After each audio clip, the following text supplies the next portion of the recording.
Brought to you by the Every Dollar app. Start budgeting for free today. Cassandra kicks us off in Tucson, Arizona. Cassandra, what's going on?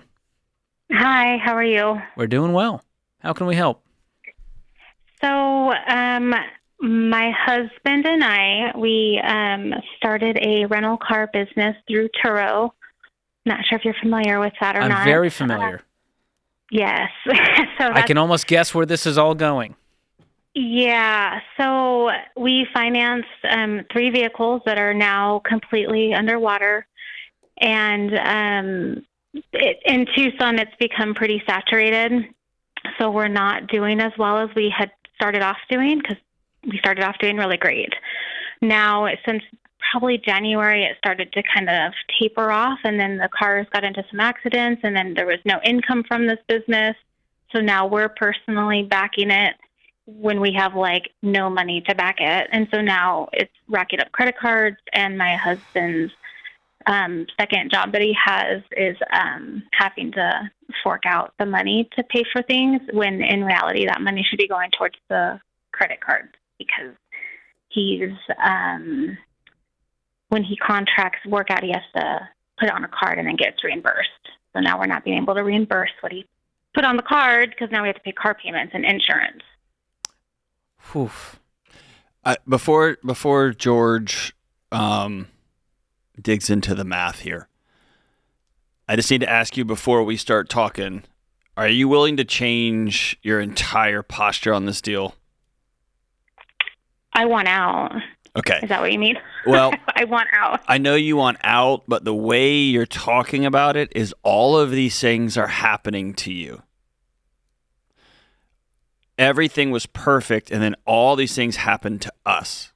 And what both George and I and any of my colleagues here would say is, when you leverage your soul, when you leverage a business that you can't cover, you are at the whims of the cosmos as to what happens. Mm-hmm. And so I've never seen somebody successfully victim their way out of a problem like this. I've only seen people say, well, that was dumb. We did something that looked good on the back of a napkin at a Mexican food restaurant, a good one, by the way, in Arizona, and it didn't work. And so we're going to have to both get 2 jobs or 3 jobs, because we have 3 cars that we can't afford. We have 5 cars, actually. And we're going to have to figure this out, and we will never, ever, ever, ever do this again. I've never seen somebody just be like, well, then this happened, and this should be going to this, and this the only way out is you have to change your posture, which is, we gambled, we put it all on red 17, and it landed on black 29. We lost it. And now we got to pick up the pieces and go from here. Does that make sense? You get what I'm saying? No, right. I get it. I'm only telling you that because I love you, but there's just no way to slump your shoulders through this. Y'all are going to have to say, we did it, and now it's time to come out swinging the other way. Okay. You ready? So, yeah. All right, lay it out for us. What is your current income if we take Turo away? Without Turo, it's about $94,000. Okay, and what's the total debt load? It's about $110,000. How much of that is the cars? 29 on one, 29,000 on one, 38 on another, and 20 on another. Okay, and do you know what all of those are worth? Yeah. Okay. One's worth $19,000, one's worth $21,000, and one is worth $19,000, $20,000, and $12,000. Okay. Do you guys have any money, liquid cash? I have $1,000 in my emergency fund. Okay. And do you guys have car loans on your own personal vehicles? No, those are paid off. We did our debt-free scream a few years back, and now here we are again. Oh, no. Yes, Not the debt-free alum. I know. I am completely ashamed. Well, you're going to get out of this, and one day it'll be a funny story you tell your kids. That's right. But right now, there's a lot of pain and fear as to how we're going to get out of this ditch.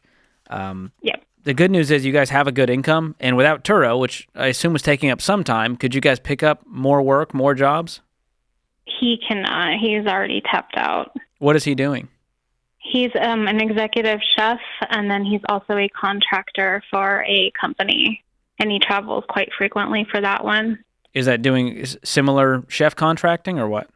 It's different. It's a little bit different. It's for like he's working with chefs for that job, but so still in the same field. And What then about you? What are you doing? I'm an administrative assistant for him at his executive chef. What do you job. make?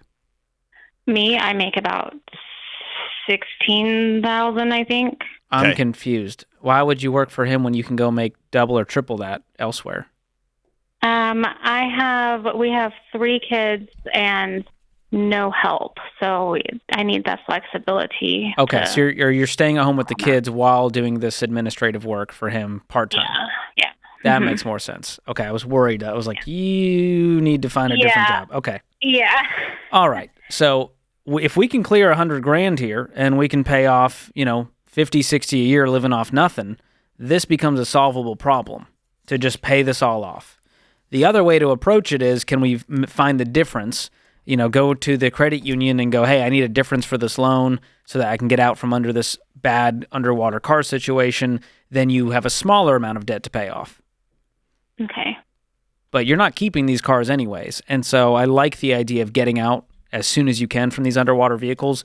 But the only real way to do it is to come up with the difference. And you either need to do that through savings and cash, or you need to go get a small loan from the credit unions to cover it. Okay. Or if he travels a lot, maybe you sell one of your paid off cars and he can Uber to and from the airport. And I know your first thought is, well, we can't do that. But here's the deal. You're going to have to either just make peace with you're going to be paying this off for 4 or 5 years, or something has to be different because the math is not going to change. Right. So somebody at your local church will watch your kids for a discounted rate, or you get a job at a local daycare center where they pay you $32,000 a year as a assistant administrator and your kids go for free. Or none of this is what you want, but this is what is. This is just choosing reality here. Or y'all make peace with it, or you sell his car and you pay off the difference between 2 of these underwaters, and now you're down to just 1 of the cars. And you see what I'm saying? You begin to knock it out real quick. There is not a path forward without discomfort. And the question is, which discomfort are you going to choose? The day-to-day discomfort of not doing much of anything for the next 5 years, or a really uncomfortable right now with the opportunity to get free in the next 12 to 18 months, and then we're going to save up some money down the road and never do this again. Create your free every dollar budget today, the simplest way to budget for your life.